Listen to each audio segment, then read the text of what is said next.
Hello everyone, my name is Papri Bhadra and I welcome you to my YouTube channel Roots of Zoology. In this channel I upload videos regarding the basics of zoology so that इससे उन सभी students का help हो जो कि ना ही semester के exams के लिए पढ़ रहे हैं but also preparing for entrance exams, masters का हो या फिर कोई और exams के लिए. Hopefully these videos will be helpful to clear your concepts regarding basics of zoology. So friends, do subscribe and like my videos and please don't forget to press the bell icon to get all new notifications. मैंने glycolysis का pathway upload किया था and अभी इस video में मैं सारे glycolysis related जो कुछ भी बचा हमारा छोटे छोटे नोट्स और एलिमेंट्स है वो मैं शेयर करना चाहती हूँ. एंड मोस्ट इम्पॉर्टेंटली वीडियो के लास्ट तक आज मैंने बहुत सारे ऐसे क्वेश्चंस डिस्कस किए हैं जो कि एंट्रेंस एग्ज़ाम्स में पूछे गए हैं. जैसे कि मान लीजिए गेट के एग्ज़ाम्स में IAS से अगर प्रिपरेशन हम अच्छे से करना चाहते हैं then we will have to solve topic wise questions. And most important जब जो टॉपिक हो रहा है अकॉर्डिंगली मैं क्वेश्चंस कराती रहूँगी. सो आपसे रिक्वेस्ट है कि वीडियो को एंड तक देखिए.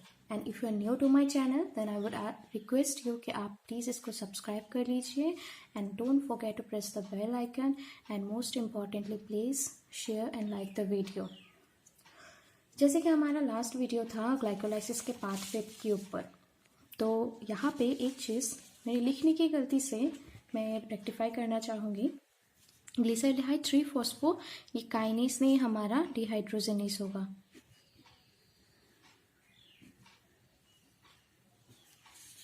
ओके, अनदर इम्पॉर्टेंट थिंग यहाँ पे हमारा ये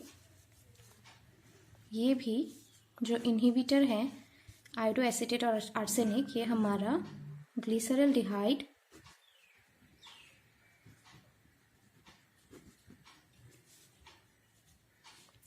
फॉस्फेट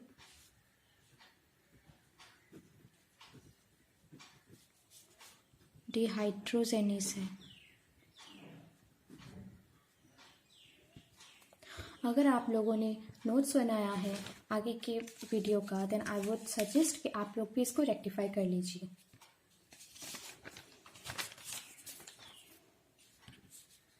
सो आज के हमारे इस वीडियो में हम लोग पढ़ने वाले हैं सारे बेसिक्स चीज़ों के बारे में जो हम लास्ट वीडियो में शेयर मैंने नहीं किया था. Like the glycolysis occurs in 2 phases.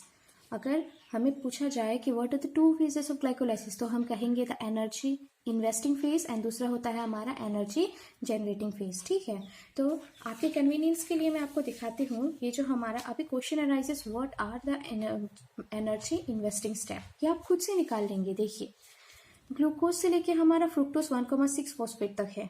ठीक है, तो यहाँ पे हमारा क्या हो रहा है, एनर्जी का यूज हो रहा है.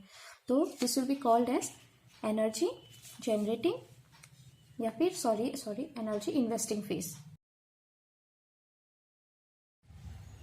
तो अभी हमारा यहाँ पे ग्लिसरॉल्डिहाइड 3-फॉस्फेट से लेके हमारा पायरुविक या फिर पायरुवेट तक जो फॉर्मेशन हुआ है यहाँ पे हम देख सकते हैं कि ATP निकला है, यहाँ पे भी ATP निकला है. And this are the ATP generation steps. ठीक है, या फिर कहे यहाँ पे जनरेशन फेज कह सकते हैं हम. हमारा 5 से लेके 10 तक हमारा जनरेशन फेज होगा एंड 1 से लेके 4 तक हमारा इन्वेस्टिंग फेज होगा. अभी यहाँ पे देखिए स्टेप्स दैट आर इम्पॉर्टेंट. कुछ स्टेप्स बहुत इंपॉर्टेंट होते हैं एंड मोस्ट इम्पॉर्टेंटली हमें याद रखने पड़ेंगे. जैसे कि हमारा 3rd स्टेप जो था फ्रुक्टोज 6 फॉस्फेट से जो फ्रुक्टोज 1,65 फॉस्फेट में जो कन्वर्ट होता है, यहाँ पे क्या हुआ था हमारा फॉस्फोफ्रुक्टोकाइनेस ने एक्ट किया था. So here the fate of the glucose is decided that whether glucose will participate in glycolysis or not. हमारा ग्लाइकोलाइसिस होगा कि नहीं होगा, ग्लूकोज आगे बढ़ेगा पार्टिसिपेट करेगा, ये वाले स्टेप में डिसीजन होता है. इसीलिए हम फॉस्फोफ्रुक्टोकाइनेस को क्या कहते हैं, पेसमेकर एंजाइम कहते हैं. So this is one of the most important step. दूसरा यहाँ पे देखिए एक है क्वेश्चन मैंने डाला है, name and ion mostly used. हाँ जी, यहाँ पे ये क्या होगा हमारा मैग्नीशियम आयन. हमने आगे भी देखा है जैसे हमारा हेक्सोकाइनेस का काम करना, एनोलिस का काम करना, यहाँ पे कौन मदद करता है हमारा, ये हमारा क्या कहते हैं मैग्नीशियम आयन हमें बहुत हेल्प करता है. That is why it is required ion that is mostly used. And next हमारा है कौन से स्टेप में वाटर निकल के आया था, the step in which the water is released. तो याद रखना पड़ेगा कि 2-फॉस्फोग्लिसरेट से जब हमारा फॉस्फोएनोल पाइरुवेट बनता है तब हमारा क्या निकल के आता है, वाटर मॉलिक्यूल एक निकल के आता है। इसीलिए हम इस स्टेप को क्या कहते हैं, डिहाइड्रेशन स्टेप। ओके, तो नेक्स्ट हमारा है also name an enzyme that catalyses the reaction. अभी तो ये हो गया स्टेप का, ठीक है। तो हमें ऐसा भी पूछा जा सकता है कि वो एंजाइम कौन सा है जिसके चलते स्टेप मतलब एक रिएक्शन में अगर वो डाला जाए तो फिर उससे वाटर निकल के आता है ग्लाइकोलाइसिस के पाथवे में, तब हम क्या कहेंगे, एनोलेस इज द एंजाइम। ठीक है, तो ये हो गया हमारा कुछ इंपॉर्टेंट चीजें। तो before I and about glycolysis, यहाँ पे बहुत इंपॉर्टेंट पार्ट है हमारा एनर्जी के बारे में। अभी यहाँ पे मोस्ट इंपॉर्टेंट थिंग है कि कैसे क्या एनर्जी फॉर्म हो रहा है, एनर्जी। ठीक है, यहाँ पे 4 मॉलिक्यूल्स ऑफ एटीपी हमें क्या होता है ग्लाइकोलाइसिस के दौरान मिलता है। कैसे मिलता है, देखिए यहाँ पे हमारा जो एनर्जी जनरेशन वाला स्टेप था, यहाँ पे हमारा एक एटीपी निकला, यहाँ पे हमारा एक एटीपी निकला। ओके, अभी बात यह है कि since there are 2 molecules of glyceraldehyde जो कि हमने हमारे ग्लाइकोलाइसिस के प्रोसेस में आगे बढ़ा था, इसलिए हमें 2 एटीपी टोटल हमारे कितने बने, हमारे 4 मॉलिक्यूल्स ऑफ एटीपी बन गए। ठीक है, लेकिन सिर्फ क्या एनर्जी बना ही नहीं, यहाँ पे हमारा एनर्जी यूज भी तो हुआ था। तो कितने एनर्जी हमारे यूज हुए थे, 2 यूज हुए थे। तो यहाँ पे इस स्टेप में, यहाँ पे इस स्टेप में, इसीलिए हमारा टोटल कितना बचा, हम अगर देखिए हमारा बना था 4, उससे घटा हमारा 2, तो बचा हमारा 2 एटीपी। तो अगर पूछे देयर इज कितना, मतलब हम अगर पूछा जाए कि how much net gain of ATP are produce, तो हम क्या कहेंगे 2 एटीपी। ठीक है, and then each molecule of PgAl, मतलब हमारा क्या होता है, ये जो हमारा स्टेप है 3-फॉस्फोग्लिसरल्डिहाइड। ठीक है, ये वाले स्टेप में हमारा क्या होगा, फॉस्फोग्लिसरल्डिहाइड भी बोल सकते हैं, ग्लिसरल्डिहाइड 3-फॉस्फेट भी बोल सकते हैं। इस वाले स्टेप में हमारा क्या फॉर्म हुआ था, 2 NADH फॉर्म हुआ था। और याद रखिए हमारा जो NADH है उसमें हमें क्या मिलता है, उससे एक NADH में 3 ATP होते हैं। सो लाइकवाइज हमें कितने मिले थे, हमें 2 मिले थे। तो हमें हमारे पास कितने हुए, टोटल हुए हमारे 3 और 2 ATP, तो आया हमारा 6 ATP। एक्स्ट्रा हमें कितने ATPs मिले, 6 ATP मिले। तो टोटल हमारा कितना हुआ, 6 ATP प्लस हमारा 2 ATP बनके कितना हुआ हमारा 8 ATP। चलेगा। मोस्ट इम्पॉर्टेंटली ये जो हमारा फर्स्ट वाला है जहाँ पे हमारा क्या फॉर्म हुआ था, एटीपी फॉर्म हुआ है, ये डायरेक्टली फॉर्म हुआ है। ठीक है, ये कहते हैं सबस्ट्रेट लेवल फॉस्फोरिलेशन होके निकला है, लेशन करके हमें कितना सारा मिलेगा, 2 एटीपी। ठीक है, ये तो हो गया हमारा एनर्जी वाला पार्ट। अभी यहाँ पे देखिए पाइरुविक एसिड अभी हमारा बन के हो गया। अभी क्या होता है, पाइरुविक एसिड का अगर इनकम्प्लीट ऑक्सीडेशन हो जाएगा तो फिर पाइरुविक एसिड का क्या होगा, फर्मेंटेशन होगा। फर्मेंटेशन मतलब जैसे incomplete oxidation of the pyruvic acid होने से हमारा क्या बनेगा, एल्कोहलिक फर्मेंटेशन भी हो सकता है या फिर लैक्टिक एसिड फर्मेंटेशन भी हो सकता है। एल्कोहलिक फर्मेंटेशन कहाँ होता है, यीस्ट में होता है। ठीक है, यहाँ पे ऑक्सीडेशन ऑफ ग्लूकोज कंप्लीटली नहीं होता है, इसीलिए इसको क्या कहते हैं, हम फर्मेंटेशन कहते हैं। एंड रिजल्ट इसका क्या निकलता है, इसका एल्कोहल निकलता है। इथानॉल है, इथानॉल इज एन एल्कोहल, तो मतलब हमें इसे क्या कहेंगे, एल्कोहलिक फर्मेंटेशन। नेक्स्ट आया हमारा लैक्टिक एसिड फर्मेंटेशन। अभी हमारे बॉडी में भी लैक्टिक एसिड फर्मेंटेशन होता है, जैसे मसल सेल्स में होता है एक्सेसिव एक्सरसाइज करने के लिए, ठीक है। नेक्स्ट यहाँ पे एंजाइम्स, जैसे यहाँ पे देखिए एंजाइम्स पूछे जाएंगे। यहाँ पे हमारा पायरुविक एसिड किस में कन्वर्ट होता है, कार्बन डाइऑक्साइड, इथानॉल, ठीक है। यहाँ पे एल्कोहल डिहाइड्रोजनेस देने से, एंड दूसरा है हमारा डीकार्बोक्सिलेज भी चाहिए।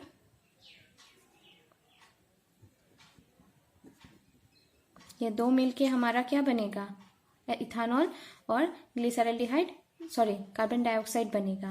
एंड नेक्स्ट हमारा पायरुविक एसिड जो है वो क्या लैक्टिक एसिड में कन्वर्ट हो रहा है, लैक्टेट डिहाइड्रोजनेज चाहिए होगा। रिड्यूसिंग एजेंट यहाँ पे क्या यूज हो रहा है, NADH2 जो है हमारा वो NADH में कन्वर्ट हो जाएगा इन बोथ स्टेप्स, ठीक है।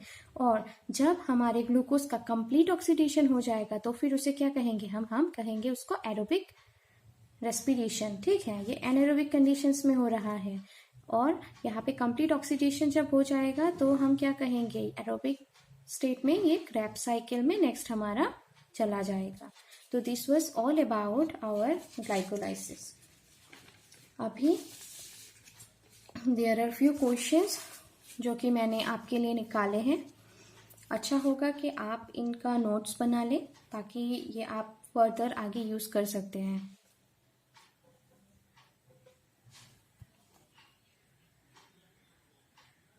काइनेस है, it is not an allosteric enzyme and most importantly ये हर सेल में नहीं मिलता है। कहाँ मिला था, हमने मेंशन किया है इसको, लीवर सेल्स में मिलता है, ठीक है। तो हमें जैसे मिल गया कौन सा, हमारा फर्स्ट आंसर हमारा करेक्ट है, ठीक है।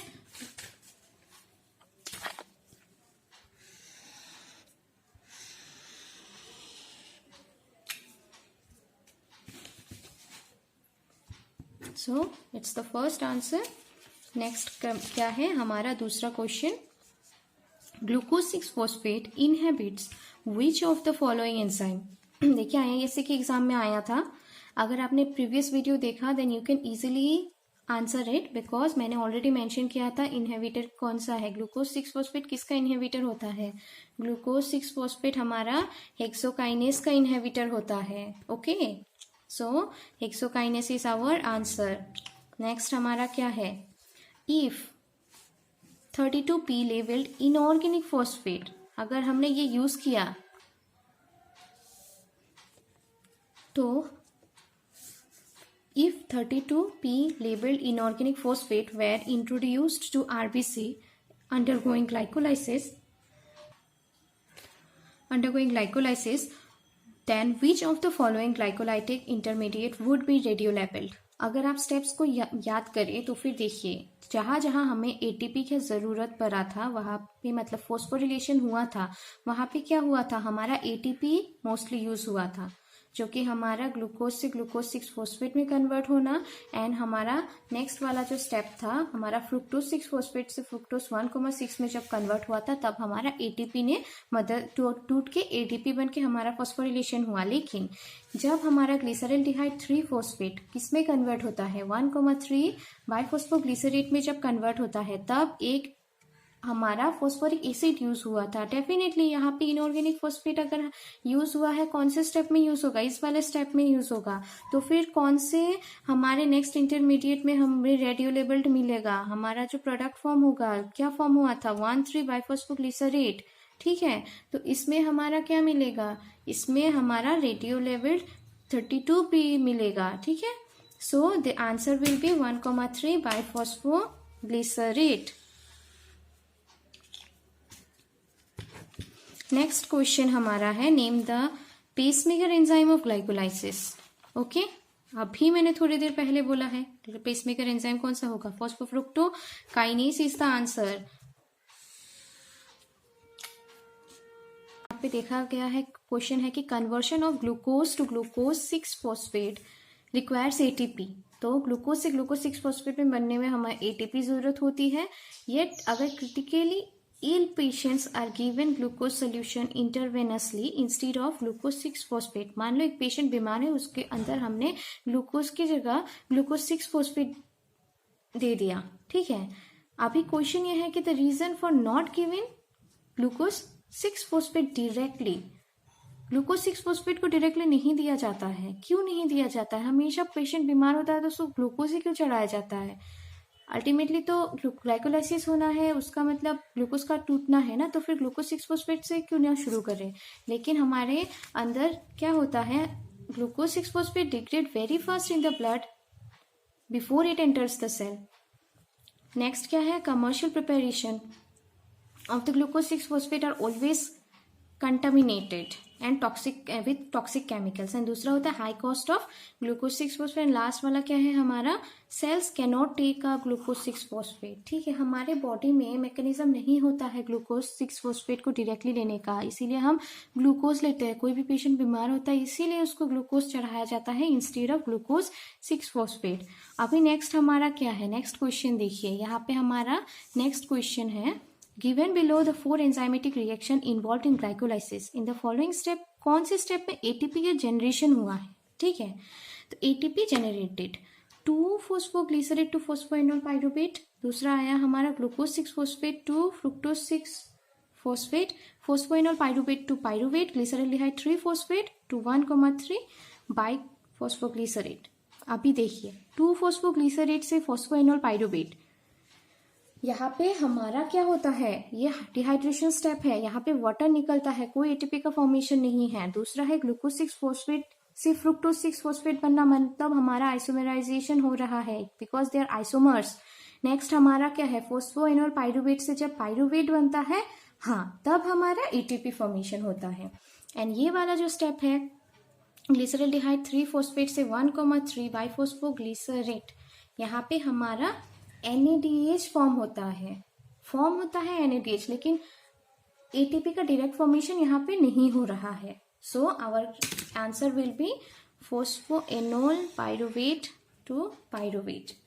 नेक्स्ट क्या है, which of the following enzymes in the glycolysis catalyses a reaction that is essentially non reversible. तो याद रखिएगा ये हमारा कौन सा आंसर रहेगा, ये हमारा बी है, जो कि ये इरिवर्सिबल स्टेप है, यहाँ पे रिवर्स नहीं होता है। सो phosphofructokinase is the answer. Next आ रहा है हमारा triose for each glucose molecule that is broken down in glycolysis the net gain of, कितना एटीपी मिलेगा हमें। यहाँ पे जस्ट फ्यू मिनट्स बैक मैंने सॉल्व करवाया था, 4 एटीपी बने, लेकिन वहाँ से 2 यूटिलाइज हो गए, तो हमारा आंसर क्या रहेगा, 2 एटीपी मॉलिक्यूल डायरेक्टली फॉर्म हो रहा है। ठीक है, glycolysis 2 mole of inorganic phosphate are used per molecule of glucose consumed, which of the following catalyses the uptake of inorganic phosphate. So फिर से आया हमारा इनऑर्गेनिक फॉस्फेट, तो कौन सा अभी एंजाइम हमें मदद करेगा, यहाँ पे कौन सा कैटेलाइज करेगा, answer will B glyceraldehyde 3 phosphate. याद है फॉस्फोरिक एसिड का यूटिलाइजेशन हुआ था यहाँ पे, तो क्वेश्चन में ऑलरेडी मेंशन्ड है। लास्ट एक क्वेश्चन भी हमने इसके जैसे ही सॉल्व किया था। तो हमारा 10th क्वेश्चन है कि विच of the following enzyme catalysed reaction has a product containing a newly formed high energy phosphate bond. अभी यहाँ से हमारा कौन सा प्रोडक्ट बनेगा जिसके साथ एक हाई एनर्जी फॉस्फेट बॉन्ड भी बनेगा, मतलब अल्टीमेटली कौन से एटीपी फिर से बनेगा। ठीक है, द फॉस्फोरिलेशन ऑफ ग्लूकोज, जी नहीं, यहाँ पे ग्लूकोज फॉस्फोरिल होने से हमारा एटीपी का यूटिलाइजेशन होता है, जनरेशन नहीं होगा। Next 2 phosphoglycerate to phosphoenol pyruvate, जैसे कि आपको याद है कि ये इट इज एन एनर्जी नहीं, सॉरी, हमारा ये वाटर निकलने वाला स्टेप है, डिहाइड्रेशन स्टेप है, एनर्जी स्टेप नहीं है। नेक्स्ट 3 फॉस्फोग्लिसरेट जब हमारा 2 फॉस्फोग्लिसरेट में कन्वर्ट होता है, तो इस वाले स्टेप में भी नहीं होगा। Next one is the phosphoenol pyruvate, जब हमारा पाइरुवेट में कन्वर्ट होता है तब there is a high energy phosphate bond formed. ठीक है, तो हमारा आंसर होगा फॉस्फोएनोल पाइरुवेट टू पाइरुवेट। अभी ये वाला आप लास्ट वीडियो अगर आपने देखा होगा तो फिर आप डेफिनेटली ये सॉल्व कर पाएंगे कि fluoride inhibits which glycolytic enzyme.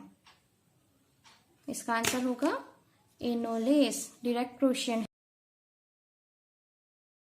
So few minutes back मैंने आपको ये रेक्टिफाई करके दिया था आयोडोएसीटेट हमारा कौन से एंजाइम को इनहेबिट करता है, ग्लिसरल्डिहाइड 3-फॉस्फेट डिहाइड्रोजिनेस को इनहेबिट करता है।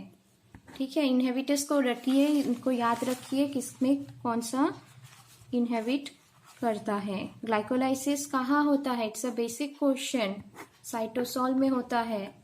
ठीक है, next comes which enzyme is inhabited bye arsenate. Same, इसका भी सेम मैंने थोड़ी देर पहले ठीक करवाया था। ग्लिसरल्डिहाइड 3-फॉस्फेट डिहाइड्रोजिनेस हमारा जो है ये आर्सेनेट से इनहेबिट हो जाता है।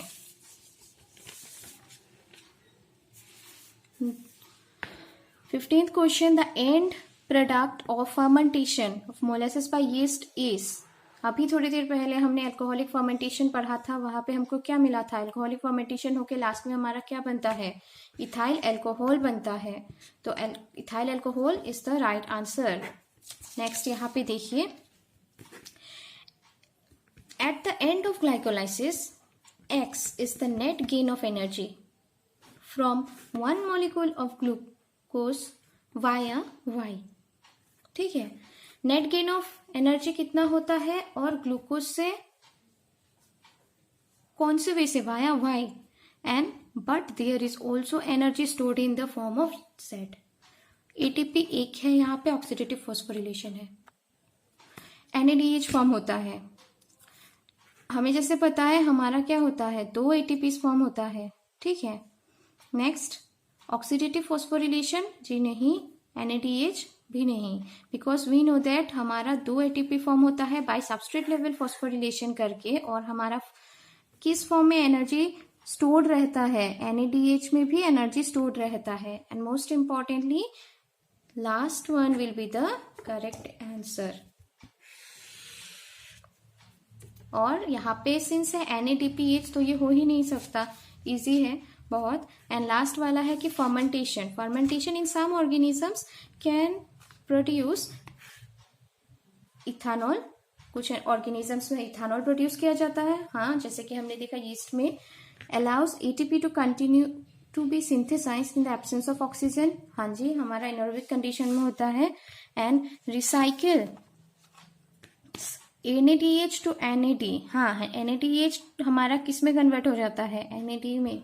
ठीक है, so the glycolysis can continue. And last वाला है ऑल ऑफ द अबोव, क्योंकि हमारे सारे के सारे आंसर्स यहाँ पे करेक्ट है, तो फिर हमारा ये आंसर होगा all of the above. So ये रहा few questions related to glycolysis, and also ये सभी क्वेश्चंस बहुत ही इंपॉर्टेंट है। सो आई वुड सजेस्ट कि आप अपना कंसेप्ट पहले क्लियर कर लीजिए regarding glycolysis and go through this questions, and most importantly keep notes.